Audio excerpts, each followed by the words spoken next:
Penggunaan sumur bor untuk memenuhi kebutuhan air bersih masih banyak ditemukan di Kabupaten Tabanan meski sudah ada aturan tegas yang membatasinya. Kasubag Humas Perumda Tirta Amartabuana Iputuwarhi Untung Suwardana menegaskan bahwa penggunaan sumur bor dapat menimbulkan berbagai dampak negatif baik bagi kesehatan manusia maupun kondisi tanah di sekitarnya.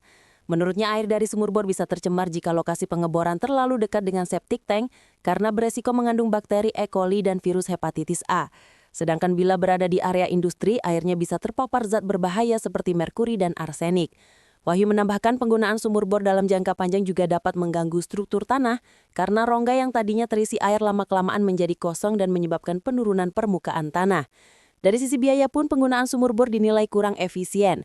Ketika debit air mulai berkurang, pengguna harus menggali lebih dalam yang tentu memerlukan biaya tambahan. Belum lagi biaya perbaikan jika sumur mengalami kerusakan. Sebagai solusi, Perumda Tirta Amartabuana Tabanan telah meluncurkan program Gebyar Sambungan Air Bersih yang berlangsung sejak Juni hingga Agustus 2025 lalu. Program ini berhasil menarik 1.927 pelanggan baru termasuk sejumlah perumahan yang sebelumnya masih mengandalkan sumur bor.